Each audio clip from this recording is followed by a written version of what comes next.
Hello, hello, and welcome to another review.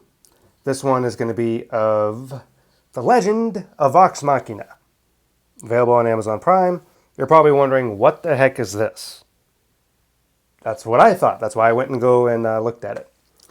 All right, to give a little history of what this is, there's this group or YouTube channel called Geek and Sundry.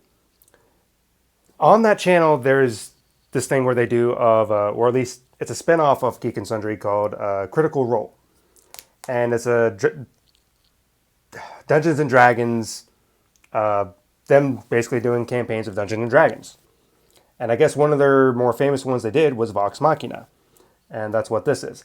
I know little of Dungeons and Dragons stuff only because, through memes, Battle Universe did this whole thing, if you know what Battle Universe was, offshoot of Team Edge, of, kind of a thing, like it's turn-based role play, and you have certain abilities, you have like a mage, ranger, you have all stuff like that. That's essentially kind of what it is. And my dad had the movie Krull, Krull. It was originally going to be the actual live Dungeons and Dragons movie. It was made in the 80s, but it didn't go through as that for some reason. So it became Krull instead. If you don't know what that movie is, go look it up. It's been a long time since I've viewed it, but go look it up. And I know they've made cartoon movies and everything before, and I think there is a live-action Dungeons and Dragons movie, although I don't think it's very well received. So I have to go from there. But this is a cartoon adaptation, I guess, of the thing, and involves all the people involved in the show. I went looking up, who was involved since I watched it, just be like, familiar with everything. And Vox Machina means like voice actors. So Legend of the voice actor, Vox Machina, and all of them are voice acting the characters, or predominantly all of them, in the thing of the Dungeons and Dragons things they did and everything. I have no real connection to Critical Role or anything. I saw because I, like escape room stuff. Geek and Sundry had this thing called Escape with Janet Varney, where they put escape room stuff and they put, the dungeon Critical Role through the. I keep wanting to call them Critical Theory, but Critical Role through Dungeons and Dragons themed escape room. Oh, go watch that if you haven't seen it. I'm not gonna spoil what happens, but go watch it and see how that room is. The room's actually pretty impressive. But so I didn't know anything about this or it even existed or anything until I got a thing on Instagram advertising it, or just like a post or something while scrolling. I'm like, huh, what's this? And I guess Marisha Varney, or the one who plays the elf or whatever, Marisha Ray, her name's Marisha. She, I guess, cosplayed as her character for what? Those videos of that up. I was like, okay, what? Interesting. What is this? So that's what set me on this journey to go find this show on Amazon, because that's what it said was available, and it's being released every week, 3 episodes at a time. This is the review over season 1. Now I know you're saying, get on with the review already, but this is a long, drawn-out thing because there's a lot of thought in this, and thus brings up the show. It has 12 episodes. Now it involves these 7 people, these characters here. You have Percy, you have Pike, you have Grog, you have Scanlon, you have Vax and Vex, her siblings, and Keyleth. That's 7 people, plus a bear. But it's not in this photo, but the bear's named Trinket. It only appears in the beginning of the show. You may say, oh, it's a cartoon, so it's good for kids and everything like that. No. No, it is not. It is not good for kids. I was surprised at the opening that they were opening up like, oh, these 5 great people are going to fight this big beast. And then all of a sudden you see the 5 people killed horrendously in a gory way. And I realized, oh yeah, this is the same thing that made, what is that, Unbreakable show, Unthinkable show, whatever the heck his name is, that superhero show that became, big meme and everything like that it was really bloody. Okay, I tried watching the scene with Omni-Man versus, the Justice League, you can say, and, no. I can't handle the blood and stuff like that. I can't. So, Unbreakable, I guess it was called. I don't know. But I couldn't watch the show, and I just wouldn't want to watch it, even if it does have J. Jonah Jameson as, Omni-Man. I'm sorry, no. I've seen the memes. That's enough. This show had a lot of cursing and stuff, and then some nudity in the beginning, like predominantly, naked women. They didn't show the lower part, they showed the top part, though, with everything. It was just in your face and that. It was just like, although to be fair, there was only twice I can count of there being naked women in throughout, but still, it's just kind of like very gory, very bloody stuff. And I was just in the first two episodes, and I was just like, why am I watching this? Why am I giving ear to this show? What? Especially in the first episode, I was like, why am I watching this? I'm not going to watch this. The only curious thing I had was like, okay, just to spoil a little bit, there's a dragon. How are they going to beat this dragon? That was my only curious thing of like, why am I watching this? And then I watched the second episode and the subsequent episodes dealing with the dragon, and I was like, oh, there's a twist. Well, that was a clever twist I didn't see. Okay. Well, that was interesting. And then at the end of that episode, they introduced some new villains. And instantly when I heard Grey Delisle or Grey Griffin, whatever her last name is, different moment, I'm not going to get into it. But Grey Delisle, Grey Leslie, however you pronounce it, Grey Griffin, I heard her voice and I'm like, they got her for this show? Okay. Well, she's obviously playing a villain. Okay, I'll stick around to see what's up.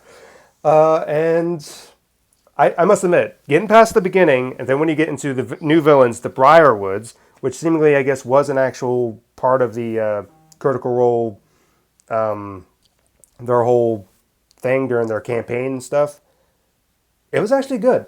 When it got into that, the writing and everything became interesting and everything. The Briarwood issue deals a lot with Percival and his backstory and his vengeance and things for it and everything like that. So when it got into that, I just was like, okay, the blood and gore, but getting past the cursing and all that, the writing actually was pretty good. So it was just like, okay, well, this is surprisingly, all right, this is good. So and then it sets up on I want to talk about it, but I don't want to spoil everything about, say, who the Briarwoods are, how they dealt with it, what to do with it, and everything like that. So you just have to go watch it yourself, I guess you could say. But just warning content, a lot of cursing, bloody violence, not just bloody violence, but gore and stuff, and curse, some sex stuff, nudity. It's just like, oh gosh, that's horrible.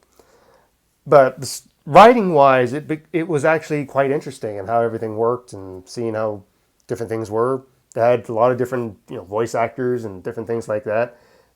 Gary Payton, Cyborg from Teen Titans and Teen Titans Go. Of course, Grey Delisle. Of course, all the people involved were voice actors with the show. Dominic Monaghan, Mary from Lord of the Rings. That's why I started watching this, because I just got done watching Return of the King. That's why it got advertised to me. So that's probably why. Amazon advertised this to me, and I was like, oh, okay. I guess because I watched a fantasy thing, that's why it's showing me a fantasy thing.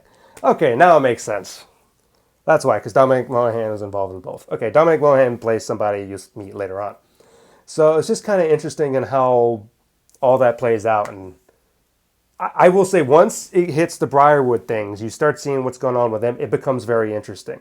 So that's where, to me, is like, oh, okay, so we start getting stuff. And you see all the stuff involved with Percival's background. Talking about the characters, I've mentioned most about Percival. He's got basically a gun. He's the only one with a gun in this fantasy world. But he's, the one that makes and everything. But how he made it and everything and what he made it for are the purposes that, is what explains what the show is and everything. When you get in the Briarwoods, you find out that, I could spoil it. I better not. I don't want to spoil it. Because there's supposed to be a season 2, and it left on a cliffhanger, so you have to go see what that, even though Briarwoods. No, I don't want to spoil it.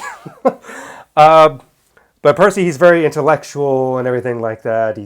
Not that he thinks he's better than everyone, but he knows he's better than everyone. His pedigree and everything is just, he's got 3 names. It's like his first name, middle name, last name, and he's the third of his line. It's like, okay, yeah, he's upkeep. You have Vax and Vex, and Vex, wait, which one is Vax and Vex? She's Vax, he's Vex. All right, Vax is the girl, and they're both like this elf ranger type thing. She's the archer, the brother's like the stealth, kind of like, not ninja guy, but just the stealth person and everything. I don't know what they call that and then everything, but I would say Vex, the girl, Vex, she's probably the leader, you could say, out of all of them, even though there's not really a leader per se. Uh, you have Grog, which is like a half giant, and he's the big-hearted, tiny, not real smart, but just give him an axe and he'll kill anything. Happy-go-lucky, funny guy that you have. You have Pike, which is she's one of my favorites, I would say, out of all of them, because she's, you know, I don't know, maybe even, Christian and everything, but her, being devout and everything like that. Okay, I see that. She's like the healer, the magical person, and everything like that. You have Kiki. She's kind of like an elf. I don't know. She's called her the Ashari. I don't know what that is, but she deals a lot with nature, can talk to trees, can turn into animals. Uh, she's redhead, so that's why I guess I like her.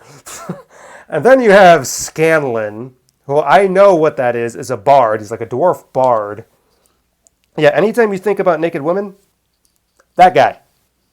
He's the guy, scoundrel dude who wants to do everyone and everything, including guys, I guess, too. But oh gosh, he's all over the place. He does, when he's serious, he's serious. When he's, I don't like him. I actually don't like this character at all, which makes him a great character because of the fact I don't like him. It does its job well because it's just like, I don't like this guy. He's the degenerate of the group, you could say, but it's just like, that's how he works. He's great. And when he was serious towards the end, stuff with the Briarwoods, again, you're just like, wow, he's actually doing stuff great. He's great ideas and everything. It's like good job, Scanlon. But it's basically, this group Vox Machina. They're a mercenary group. They're trying to, go around, get money and everything. How they get involved with this realm, this kingdom realm and everything. How they get involved with them. How they become the defenders of the realm.